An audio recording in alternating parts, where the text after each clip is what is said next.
जय मिथिला, जय मैथिली, जय माँ जानकी। अहाँ सबके एकटा हम चैतावर सुनाबै छी। फूल लोढ़ा चललै मलिनिया हो रामा, राम जी के बगिया।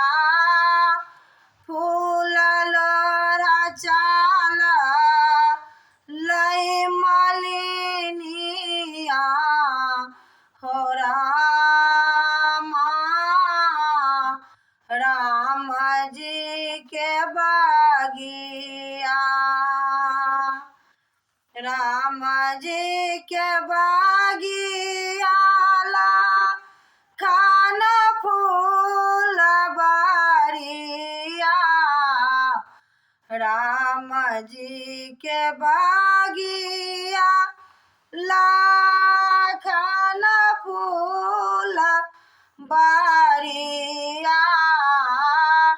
फूल लोढ़ा चललै मलिनिया हो रामा, राम जी के बगिया।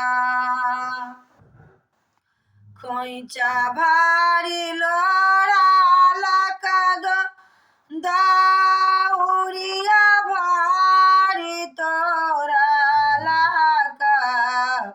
खोइचा भारी तोरा लकद दौरिया भारी तोरा लका। आबि गेल राजा रखबरबा हो रामा, राजा जी के बगिया। खोइचा भारी छीना लकद उरिया भारी छीना लका। खोइचा भारी छीना लकद उरिया भारी छीना लका। आचार धाये जी कझोरलक हो रामा, राजा रखबरबा। छोरू छोरू आओ राजा आचारा के खूटबा। छोरू छोरू आए राजा आचारा के खूटबा। रोबैत हेतै गोदी के बलकबा हो रामा, राजा जी के बगिया। घरबा में हेतौ मालिना सासु गे ननदिया। घरबा में हेतौ मालिना सासु गे ननदिया।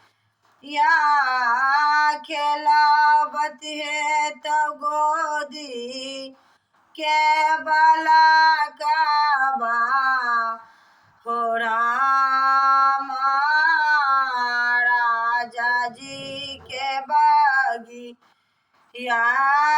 खेलबत हेतौ गोदी के बलकबा हो रामा, राजा जी के बगिया। सासु मोरा आनारा ननद सासुरारिया। सासु मोरा आनारा